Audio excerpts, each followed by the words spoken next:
Hi friends, welcome back to my channel. ಇವತ್ತಿನ ವಿಡಿಯೋದಲ್ಲಿ ನಾನು ಈಸಿಯಾಗಿ ಟೇಸ್ಟಿಯಾಗಿ ಮಕ್ಕಳಿಗೆ ಇಷ್ಟ ಆಗ್ತಕ್ಕಂತಹ ಸ್ವೀಟ್ ರೆಸಿಪಿನ ಮಾಡಿ ತೋರಿಸ್ತಾ ಇದ್ದೀನಿ.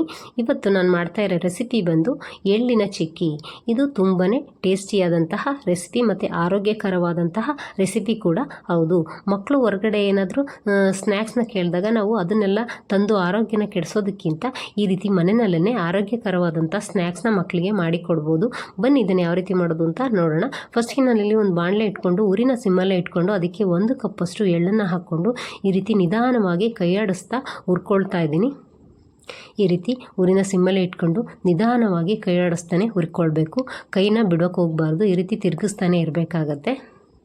ಸ್ವಲ್ಪ ಬಿಟ್ಟರೂ ಕೂಡ ಅದು ಎಳ್ಳು ಸೀದೋಗೋ ಚಾನ್ಸಸ್ ಇರುತ್ತೆ. ಹಾಗಾಗಿ ನಾವು ಕೈ ಬಿಡದಾಗೆ ಈ ರೀತಿ ಚೆನ್ನಾಗಿ ಕೈಯಾಡಿಸ್ತಾನೆ ಹುರ್ಕೊಳ್ಬೇಕು. ಉರಿ ಮಾತ್ರ ಸಿಮ್ಮಲ್ಲೇ ಇರಬೇಕಾಗತ್ತೆ.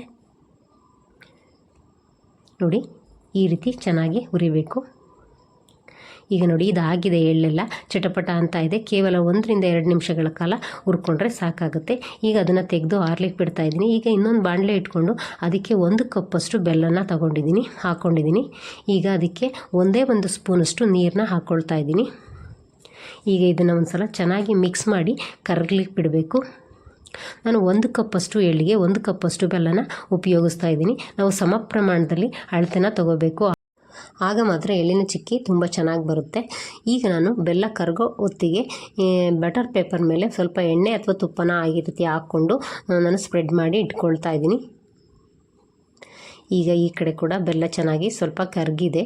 ಈಗ ಇದನ್ನು ನಾವು ಊರಿನ ಸಿಮ್ಮಲ್ಲೇ ಇಟ್ಕೊಂಡು ಈ ರೀತಿ ಕೈ ಆಡಿಸ್ಕೊಳ್ತಾ ಅದನ್ನು ಪಾಕ ಬರೆಸ್ಕೊಳ್ಬೇಕು. ನಾವು ಸ್ವಲ್ಪ ಗಟ್ಟಿ ಪಾಕನೇ ಮಾಡ್ಕೋಬೇಕಾಗತ್ತೆ. ಈ ರೀತಿ ನಾನು ಕೈಯಿಂದ ತಿರುಗಿಸ್ತಾ ಊರಿನ ಸಿಮ್ಮಲ್ಲಿ ಇಟ್ಕೊಂಡು ನಾನು ಕುದಿಸ್ಕೊಳ್ತಾ ಇದ್ದೀನಿ ಇದನ್ನು ಪಾಕನ. ಈಗ ನೋಡಿ, ಅದು ಸ್ವಲ್ಪ ಚೆನ್ನಾಗಿ ಪಾಕ ಬರಲಿಕ್ಕೆ ಸ್ಟಾರ್ಟ್ ಆಗಿದೆ. ಈ ರೀತಿ ನಾನು ನೊರೆ ಟೈಪು ಬಂದಾಗ ಅದು ಪಾಕ ಬರ್ತಾ ಇದೆ ಅಂತ ಅರ್ಥ. ಈಗ ಅದಕ್ಕೆ ಒಂದು ಅರ್ಧ ಸ್ಪೂನಷ್ಟು ತುಪ್ಪನ ಹಾಕ್ಕೊಳ್ತಾ ಇದ್ದೀನಿ. ತುಪ್ಪನ ಹಾಕ್ಕೊಳ್ಳೋದ್ರಿಂದ ನಾವು ಮಾಡ್ತಾ ಇರ್ತಕ್ಕಂಥ ಎಳ್ಳಿನ ಚಿಕ್ಕಿ ಸ್ವಲ್ಪ ಶೈನಿಂಗ್ ಬರುತ್ತೆ ಮತ್ತು ಅಂಟೋದಿಲ್ಲ. ಹಾಗಾಗಿ ನಾವು ಸ್ವಲ್ಪ ತುಪ್ಪನ ಉಪಯೋಗಿಸ್ತಾ ಇದ್ದೀವಿ. ಈಗ ನಾವು ಇದನ್ನು ಎಳ್ಳಿನ ಚಿಕ್ಕಿ ಮಾಡಲಿಕ್ಕೆ ನಾವು ದಪ್ಪ ತಳದ ಪಾತ್ರೆನೇ ಉಪಯೋಗಿಸ್ಬೇಕು. ಇಲ್ಲ ಅಂತಂದರೆ ನಾನ್ ಸ್ಟಿಕ್ ಉಪಯೋಗಿಸಿದ್ರೆ ಬೆಸ್ಟು. ಯಾಕೆ ಅಂತಂದರೆ ಅದು ಅಂಟೋದಿಲ್ಲ ಪಾತ್ರೆಗೆ. ನಾವು ಈ ರೀತಿ ಸ್ವೀಟ್ ರೆಸಿಪಿಗಳನ್ನೆಲ್ಲ ಮಾಡುವಾಗ ಇಲ್ಲ ನಾನ್ ಸ್ಟಿಕ್ಕಲ್ಲಿ ಮಾಡಬೇಕಾಗತ್ತೆ, ಇಲ್ಲಾಂದರೆ ದಪ್ಪ ತಳದ ಪಾತ್ರೆಯಲ್ಲಿ ಮಾಡಬೇಕಾಗತ್ತೆ. ಈಗ ನೋಡಿ, ಅದು ಆಗಿದೆಯಾ ಇಲ್ವಾ ಅಂತ ನಾನು ಚೆಕ್ ಮಾಡ್ತಾ ಇದ್ದೀನಿ. ಅಂದರೆ ಇದು ಪಾಕ ಬಂದಿದೆಯಾ ಇಲ್ವಾ ಅಂತ ನಾನು ಚೆಕ್ ಮಾಡ್ತಿದ್ದೀನಿ. ಈಗ ನಾವು ಈ ರೀತಿಗೆ ಒಂದು ಪಾತ್ರೆಯಲ್ಲಿ ನೀರು ತಗೊಂಡು ಈ ರೀತಿ ಅದನ್ನು ಪಾಕನ ಅದಕ್ಕೆ ಬಿಟ್ಟಾಗ ಅದು ಗಟ್ಟಿಯಾಗಿಬಿಡುತ್ತೆ. ನೋಡಿ, ಈ ರೀತಿ ಹಿಂಗೆ ಹಾಕಿದ ತಕ್ಷಣ ಅದು ಅಂತ ಸೌಂಡ್ ಬರಬೇಕು. ಅಂದರೆ ಸ್ವಲ್ಪ ಅದು ಗಟ್ಟಿ ಪಾಕ ಬಂದಿದೆ ಅಂತ ಅನ್ನಿಸ್ಬೇಕು, ಸೌಂಡ್ ಬರಬೇಕು. ಆವಾಗ ನಾವು ಅದು ಪಾಕ ಕರೆಕ್ಟಾಗಿ ಬಂದಿದೆ ಅಂತ ಅರ್ಥ. ಈಗ ನಾನು ಪಾಕ ಎಲ್ಲ ಬಂದಿದೆ ಅಲ್ವಾ, ಅದಕ್ಕೆ ಎಳ್ಳನ್ನು ಹುರಿದಿಟ್ಕೊಂಡಿದ್ದೆ ಅಲ್ವಾ, ಅದನ್ನು ಹಾಕ್ಕೊಳ್ತಾ ಇದ್ದೀನಿ. ಎಳ್ಳನ್ನು ಹಾಕಿದ ನಂತರ ನಾವು ಈ ರೀತಿ ಮಿಕ್ಸ್ ಮಾಡ್ಕೊಳ್ಬೇಕು. ಸುಮಾರು ಒಂದು 30 ಸೆಕೆಂಡ್ಗಳ ಕಾಲ ಈ ರೀತಿ ಮಿಕ್ಸ್ ಮಾಡ್ಕೋಬೇಕಾಗತ್ತೆ. ಇದು ಗಟ್ಟಿಯಾಗಲಿಲ್ಲ ಅಂದರೆ 1 ನಿಮಿಷಗಳ ಕಾಲವರೆಗೂ ನಾವು ಊರಿನ ಸಿಮ್ಮಲ್ಲೇ ಇಟ್ಕೊಂಡು ಈ ರೀತಿ ಮಿಕ್ಸ್ ಮಾಡಿಕೊಳ್ಬೇಕು. 1 ನಿಮಿಷ ಅಥವಾ 30 ಸೆಕೆಂಡ್ಗಳ ಆದ ನಂತರ ಈಗ ಇದು ಈ ಕನ್ಸಿಸ್ಟೆನ್ಸಿ ಬರುತ್ತೆ. ಈ ರೀತಿಯಾಗಿ ಒಂದೇ ಒಂದು ಉಂಡೆಯಾಗಿ ಒಂದು ಕಡೆ ಅದು ರೋಲ್ ಆಗುತ್ತೆ. ಈ ರೀತಿಯಾಗಿ ನೋಡಿ, ನಾನು ತೋರಿಸ್ತಾ ಇದ್ದೀನಿ ವಿಡಿಯೋದಲ್ಲಿ.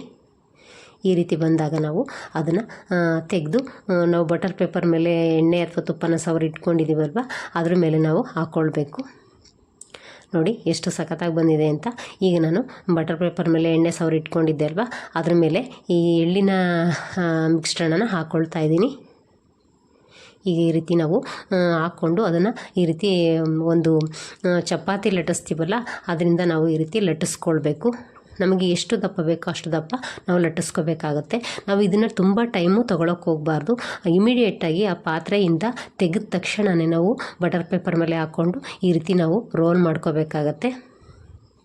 ನಮಗೆ ಎಷ್ಟು ಅಗಲ ಬೇಕೋ ಅಥವಾ ಎಷ್ಟು ದಪ್ಪ ಬೇಕೋ ನೋಡಿಕೊಂಡು ನಾವು ಈ ರೀತಿ ರೋಲ್ ಮಾಡಿಕೊಂಡು ಅದನ್ನು ಈ ರೀತಿ ಸ್ವಲ್ಪ ಮಾರ್ಕ್ ಮಾಡಿ ಇಟ್ಕೊಳ್ಬೇಕು. ನಾನು ಮಾರ್ಕ್ ಮಾಡಲಿಕ್ಕೆ ಹೋಗಿ ಅದು ಸ್ವಲ್ಪ ಕಟ್ಟೆ ಆಗಿಬಿಡ್ತು. ಅದು ತೆಳುವಾಗಿ ಮಾಡಿದ್ರಿಂದ ಕಟ್ಟಾಗ್ತಾಯಿದೆ. ಈ ರೀತಿಯಾಗಿ ನೋಡಿ, ಎಳ್ಳಿನ ಚಿಕ್ಕಿ ಎಷ್ಟು ಚೆನ್ನಾಗಿ ಬಂದಿದೆ ಅಂತ.